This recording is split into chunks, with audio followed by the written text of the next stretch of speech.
All, मी doctor Netra. Hair fall याची आपण अनेक कारणं बघितलेली आहेत, ती ट्रीट कशी करायची ही सांगितली. पण अनेक वेळा असं असतं की मुळापासून केस निघत नाही, केस तुटतात, हेअर ब्रेकेज. आणि केस तुटले की व्हॉल्यूम कमी नाही दिसत, पण जो लुक असतो तो सगळा डिस्टर्ब होतो. असे आयाळीसारखे गोल केस उभारलेले असतात, त्याचा एक छान स्लीक लुक येत नाही आणि मग आपण क्लीन अँड टायडी जो लुक असतो तो अजिबात येत नाही. तर असे हेअर ब्रेकेज, केस कशामुळे तुटतात हे बघूया. आता कोणतीही गोष्ट जी अति कोरडी असते, जसं केस अति कोरडे असतील, त्याला कंडिशनिंग नसेल तर केस नक्की तुटतात. याला उपाय काय?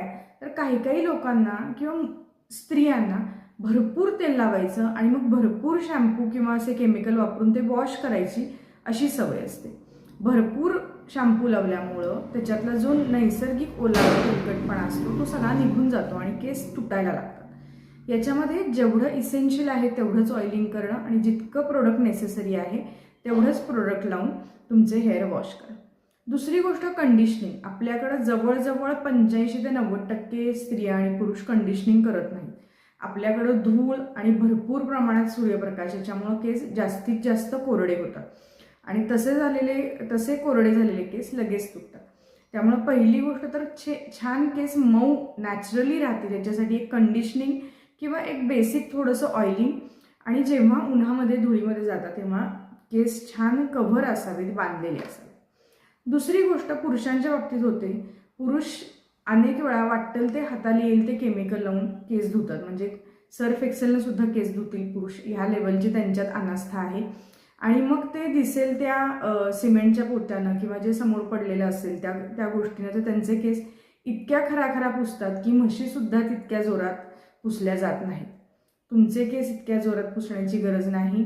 तुम्ही सुद्धा एक ह्युमन बिईंगच आहे. त्यामुळं चांगल्या प्रोडक्टनी तुमचे केस वॉश करा.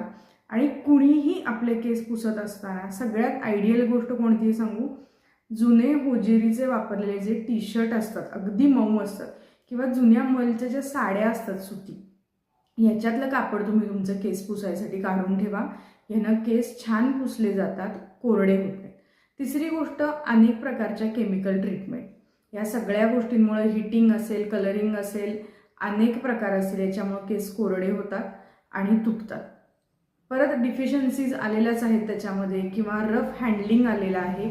ह्या सगळ्या गोष्टी हेअर ब्रेकेजला कारणीभूत ठरतात आणि त्याच्यामुळं व्हॉल्यूम फारसं कमी होत नाही, पण तुमचा टायडी आणि क्लीन लुक नक्कीच जातो. काही लोकांना अति बारीक कंगव्यानं खूप जोरात विंचरायची सवय असते, तर तसंही करू नका, त्यामुळे हेअर ब्रेकेज होतात. तर या सगळ्या काळजी घ्या आणि हेअर ब्रेकेज पूर्णपणे थांबवा.